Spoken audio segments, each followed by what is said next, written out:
Hi, Mom. Yeah, no, can you pick up Chris after school? Yeah, I'm at the doctor's. Mrs. Harris?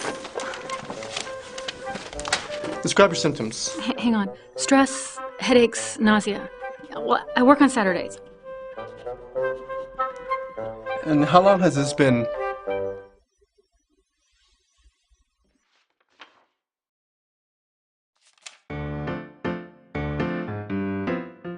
Equanimity. Balance your lifestyle.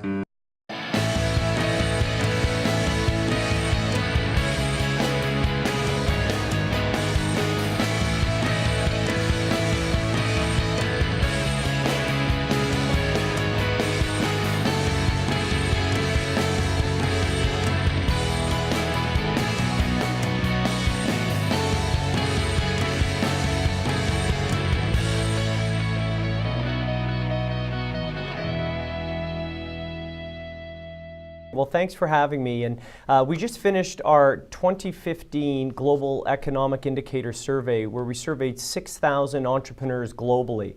And what we found are entrepreneurs are optimistic, they're growing their businesses, and more importantly, they're hiring and creating jobs. So in the US, we found 70% of entrepreneurs saw an increase in revenue in the last 6 months. And moving forward, they're preparing for more.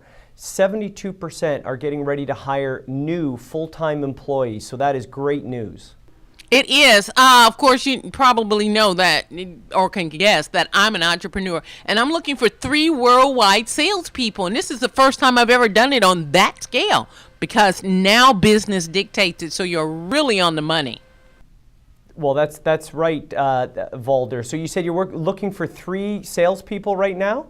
Yeah, I'm looking for 3 salespeople, but I need people who do. My show is global, so I need to do global sales. I want some of the money from Cuba. Really, is what I want. Okay. Well, it's interesting. So our organization, the Entrepreneurs Organization, is the largest peer-to-peer network of entrepreneurs in the world. We have close to 11,000 members in 47 countries. And our members do a combined revenue of $565 billion and employ more than 2.4 million people globally. So that's an incredible number, and you're looking for 3 people. Well, globally, we're an organization that could help you with that. Oh, well, you need to keep my number. You need to put me in your network. I'm serious. You're laughing, but I'm so serious. Okay, I'm serious too. Okay, let me tell you, what makes an entrepreneur the leading indicator of this world economy?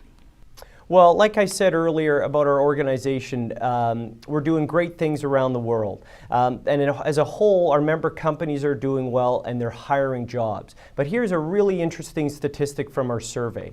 In the US, 90% of the members who took the survey said that they'd be willing to start a new business today in the United States. So these are established business owners who feel optimistic about the economy, that they'd be willing to go out and start a new venture. So to me, that is truly a leading indicator of what is going on today. That's right. Now, your group, though, is made up of entrepreneurs. Does it teach people to be an entrepreneur? Let me tell you why. Everybody wants to be a radio host until they do this for a while and realize, oh, I don't have a secretary, I don't have a salesperson, oh, I don't have marketing, oh, I have PR, and they realize this is really hard. Right. Right. So what we do is we are, as I said, a peer-to-peer network. So we're about experience sharing. So we don't necessarily teach entrepreneurship because there's still the debate out there, can entrepreneurship be learned, or is entrepreneurship part of your DNA, you're wired with it? So the debate, the jury's still out on that. I can tell you it's both. You know, I've been an entrepreneur probably since I was 3 years old. I've always had some kind of business. So for me, it's innate, but then I see other people look at me and they imitate it. So you can have it both ways. Correct. I agree with you on that, Valder. Absolutely. So one of our programs that we have is called the Accelerator Program, where we look at entrepreneurs who do revenue between $250,000 and $750,000. And we try and give them best practices from accounting, legal advice, sales advice, to get them to the point where they can become a full-fledged entrepreneur and possibly one day graduate and become a member of our organization. So yes, we do teach best practices on entrepreneurship. Well, I love your organization because I'm launching a network this summer, and it's called a Learning Network, and it's where people come to learn different things from finances to health and wellness, and you guys sound perfect for my network. Well, how about after the interview, Valder, we share cards and we talk about it afterwards? I love that. I love that. But I want my audience to have the same advantages that I have. So where would you send them to find out more about this survey and get more information? Excellent. Thank you. So if your audience goes to eonetwork.org, they can come across a website that has incredible best practices of entrepreneurial stories written by entrepreneurs. They can also find information on local chapters and local events happening in their area as well. So eonetwork.org. I like that. And you guys got to be on Facebook, I know. Yes, absolutely we are. Oh, I love that. If there's one thing you want people to remember from this conversation, what would you say to them?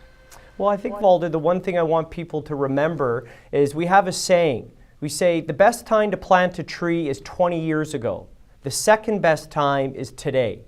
And what that means in entrepreneurship is it's never too late to learn and take a chance. So people, be prepared to take a chance. It's never too late. Blair Assaly, you're the EO Director of Edmonton, Canada, and the Global Board Member of the Entrepreneurial Group. I really appreciate this, and thank you so very much. And what's the complete title of your group again? EO Entrepreneurs Organization. I want to thank you so very much for being my guest, being inspiration for my guest also, too, on the Valder Beebe Show. Stay on the line, and I'm going to get your information. Okay, thanks, Valder, so much.